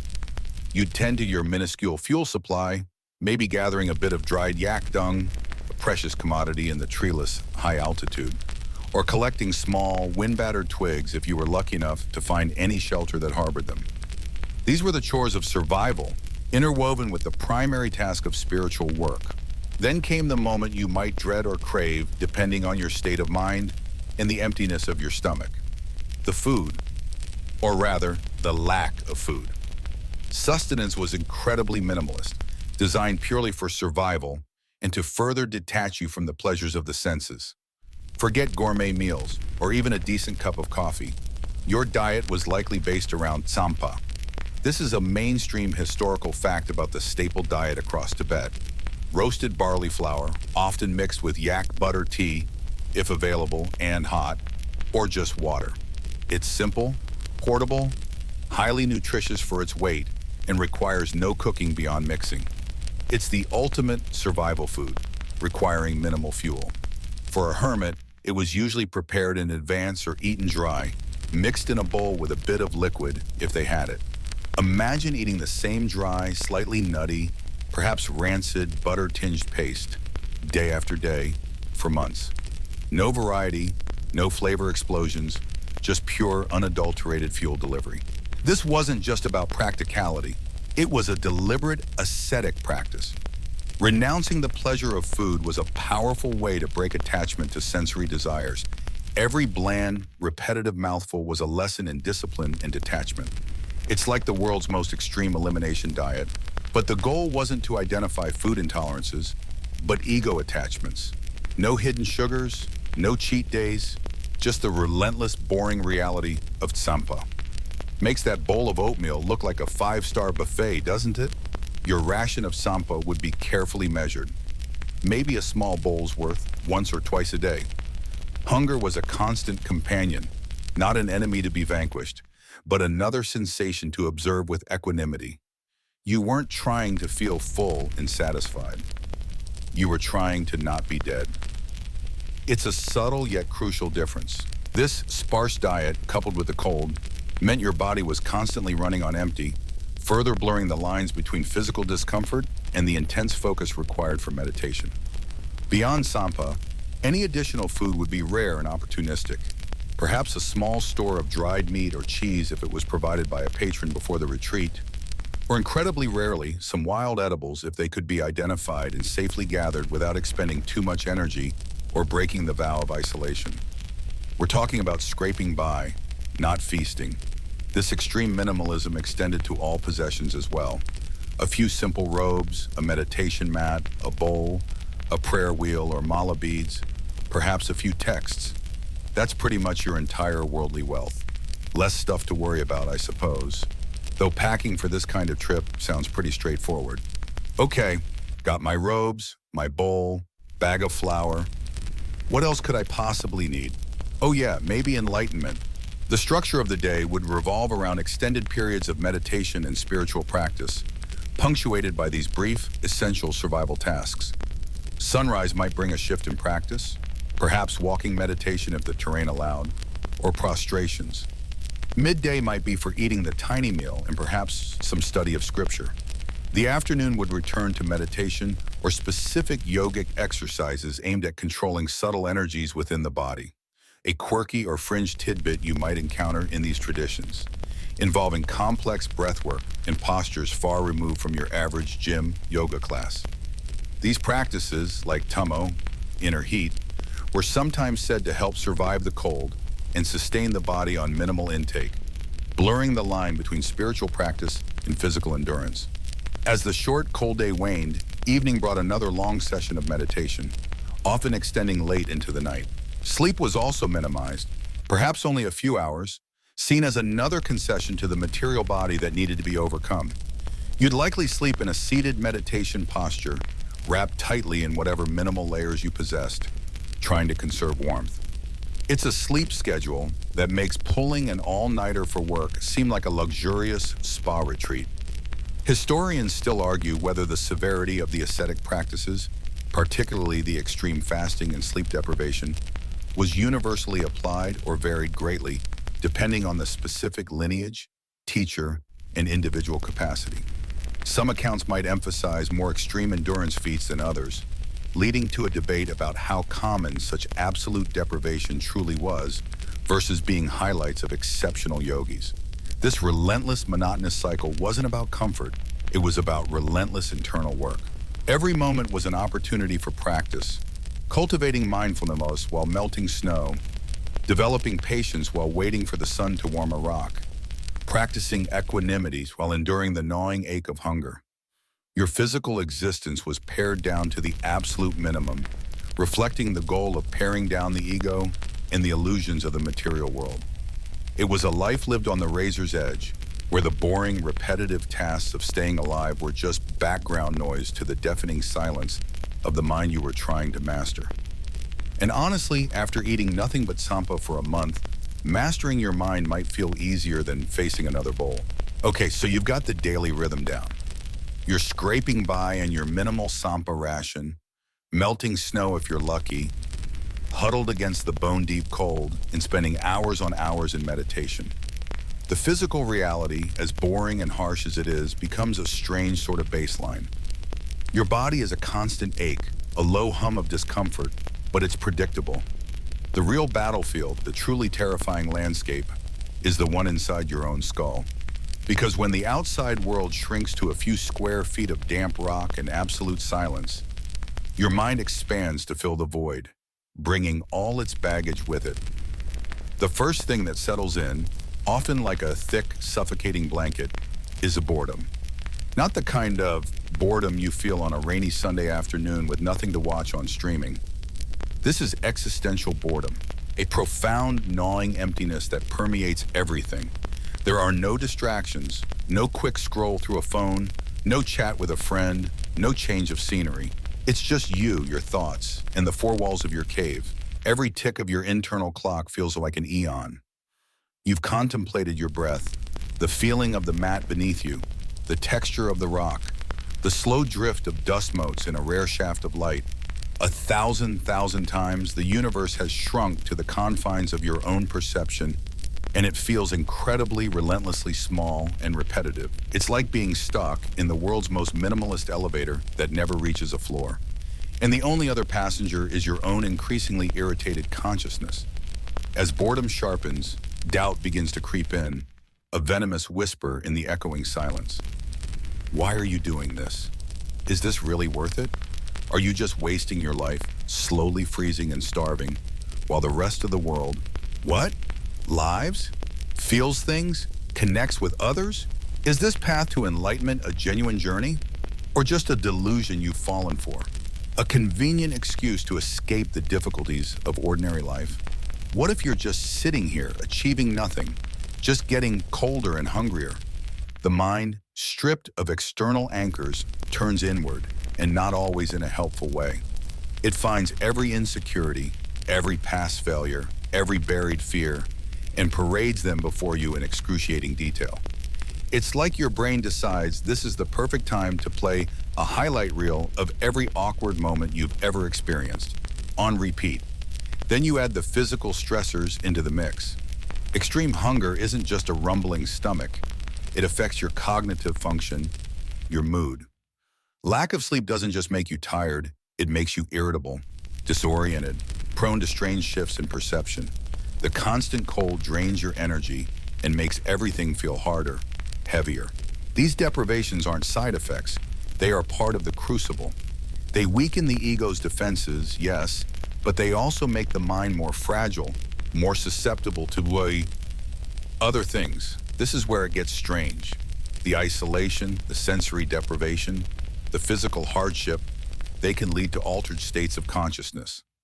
Not necessarily full-blown visual hallucinations of dancing pink elephants, though some accounts from intense ascetic practices in various traditions hint at powerful visions.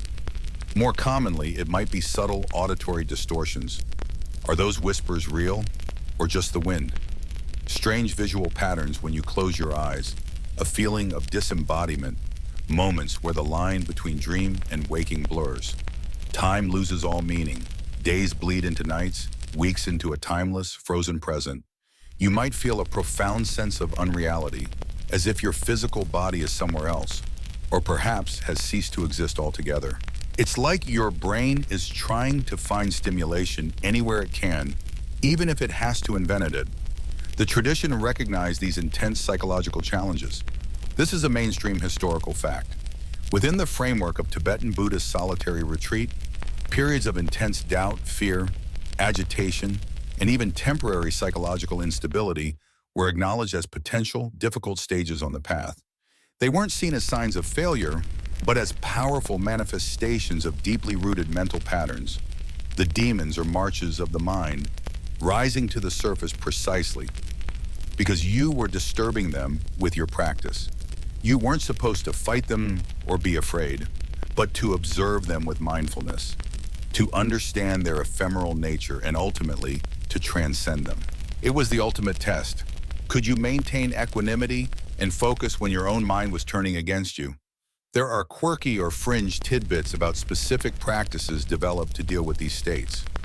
For instance, some lineages taught specific visualizations to transform fears or disturbing thoughts, seeing them not as enemies, but as opportunities for insight, or practices involving cutting through the illusion of solidity in thoughts and emotions, viewing them like clouds passing in the sky without substance. Instead of trying to push away the boredom or doubt, you might practice welcoming these states, seeing them as potent fuel for practice, as the very material you needed to work with. It's the spiritual equivalent of saying, "Oh, you're bored. Great. Now let's really examine what boredom feels like, who is bored, and what that sensation actually is." Makes complaining about rush hour traffic feel pretty trivial, doesn't it? This wasn't a smooth, linear progression towards blissful states. It was often messy, terrifying work. You might swing wildly between moments of profound clarity or peace, and hours or days lost in the fog of doubt, fear, or crushing inertia. The silence that was supposed to be conducive to deep meditation could become a deafening roar of internal noise. The lack of external input meant every flicker of internal sensation, every stray thought, was magnified to an unbearable degree. Historians still argue whether the psychological toll of these extreme solitary retreats led to permanent psychological changes, or if the practices taught were truly effective in resolving these crises for the majority of practitioners. Some accounts speak of profound breakthroughs, while others hint at individuals struggling for years with the after effects of such intense isolation and deprivation. Was it a guaranteed path to inner peace, or a high-stakes gamble with your own sanity? Ultimately, surviving these months in the ice and silence wasn't just about keeping your physical body alive on sampa and melted snow. It was about weathering the internal storm, enduring the relentless assault of boredom and doubt, navigating the strange landscapes of a mind pushed to its limits, and hopefully emerging on the other side with a deeper understanding of yourself and the nature of reality. Or at least without having completely lost your marbles, which frankly seems like a win in itself when you're just talking to yourself in a rock. You endured the internal storm. You faced the relentless tide of boredom, the biting chill of doubt, the strange distortions of a mind pushed to its limits. Months have stretched and compressed, moments feeling like eternities, weeks vanishing in a blur of monotonous survival and internal churning. But unlike the timeless, endless quality that often permeates intense isolation, this retreat has a defined endpoint. There is a day circled on a mental calendar, a season you are waiting for. The snows will eventually begin their slow melt. The paths that were impassable ice and drift will become muddy trails once more. And someone, perhaps a monastic elder or a designated helper, will come. The wait becomes a new kind of internal landscape, anticipation mingling with a strange reluctance. Part of you craves the warmth, the food, the simple presence of another human being. Another part of you has become deeply, perhaps unsettlingly, comfortable in this stark, silent world. It's the only world you know now. Your cave, your rock, your patch of sky. This is home. The thought of leaving feels almost like a betrayal of the stillness you've fought so hard to cultivate. And then one day they are there, a figure emerging from the distant landscape, a voice calling your name, maybe just a quiet call, as they know the shock of sound. The world suddenly is loud. Even a softly spoken word feels like a shout after months of absolute silence broken only by wind, water drip, or your own breath. The light outside, even filtered through clouds, seems blindingly bright after the dimness of your cave. Your eyes, adjusted to distinguishing subtle shades in near darkness, are overwhelmed by the vibrant, chaotic hues of the spring landscape. It's like your senses have been cranked up to 11, and everything is assaulting you at once. The smell of damp earth, melting snow, perhaps the distant scent of wood smoke or animal life. It's a dizzying perfume after the stale air of your hermitage. It's a sensory overload that modern life, with its constant barrage of noise and light, has probably dulled you to completely. Imagine stepping out of a sensory deprivation tank into the middle of Times Square on New Year's Eve. Yeah, something like that, but maybe with more yak dung. The first steps back into the world outside the cave are tentative. Your legs are weak from prolonged sitting, your balance off. The ground feels strange beneath your feet after months on a flat rock. People look weird. Faces are expressive, bodies move in complex, unpredictable ways. After meditating on your own form or the unchanging rock walls, encountering the sheer dynamic otherness of other beings can be surprisingly jarring. Small talk feels utterly alien. How do you explain what you've been doing? Oh, just sitting in a cold cave, trying not to go insane while eating mush. Doesn't exactly roll off the tongue at a social gathering, does it? This return to the world wasn't just a walk out the door. It was often a carefully managed process within the tradition. This is a mainstream historical fact. Many monastic traditions had specific protocols for hermits returning from long retreats, including periods of gradual re-exposure to social interaction, different foods, and sensory stimuli to help prevent psychological distress and physical illness. You wouldn't just immediately join a bustling monastery or head into town. There might be a period in a quieter section of the monastery or a transitional hut where you slowly readjusted. It was understood that the intensity of the retreat experience left you vulnerable. The goal, of course, wasn't just survival for survival's sake, it was transformation. The boring survival, the relentless focus on the absolute basics of staying alive amidst discomfort and isolation, was the grinder that wore away the rough edges of the ego, the distractions of the outside world, and the internal noise. The harsh environment wasn't the point, but it was the inescapable backdrop, the constant teacher of impermanence and basic reality. You learned on a cellular level that you could survive hardship, that your mind was the primary creator of your suffering and potentially your peace, and that there was a deep, quiet strength accessible within you, even when everything external was stripped away. The boring bits? They were the foundation, the cold, the hunger, the endless sitting. They forced you into a confrontation with reality that was inescapable. There are quirky or fringe tidbits about the unexpected challenges of reintegration. Stories circulate in some lineages about hermits who had become so accustomed to silence that they couldn't bear to hear multiple people talking at once, or who found the taste of rich food overwhelming after months of austerity. Some struggled with the concept of personal possessions again after living with virtually nothing. One humorous account tells of a returning hermit who kept trying to melt his plate for water, forgetting he wasn't in his cave anymore. Habits formed in the crucible of survival died hard. The lasting impact wasn't necessarily perpetual bliss. You didn't walk out a different person in terms of your fundamental personality. You still had your quirks, your tendencies, your hang-ups. But the experience was meant to provide a new perspective. The small irritations of everyday life, traffic, annoying colleagues, minor setbacks, seemed less significant compared to negotiating hypothermia or staring down existential doubt for months. The ability to find moments of stillness amidst chaos, to observe your own thoughts without getting swept away by them. These were the skills honed in the cave. You learned to be present because in that environment, not being present could literally mean death, or at least profound misery. Historians still argue whether the high ideals of transformation were consistently met for all practitioners, or if the psychological and physical costs of these extreme retreats sometimes outweighed the benefits. Was it a path best suited for a very few, or a practice that, even partially undertaken, could yield significant insight? The accounts vary, painting a complex picture of intense struggle and potential profound realization. What you gained wasn't a magic bullet for happiness, but perhaps something more durable: resilience, self-awareness, and a deep appreciation for the simple things: warmth, food, human connection. Silence not imposed by necessity, but chosen. You survive by being boringly consistent, by enduring the unglamorous reality of cold, hunger, and mental static, and finding a quiet strength in that very endurance. The heroic journey wasn't slaying a dragon. It was sitting still when every cell in your body screamed for distraction or escape.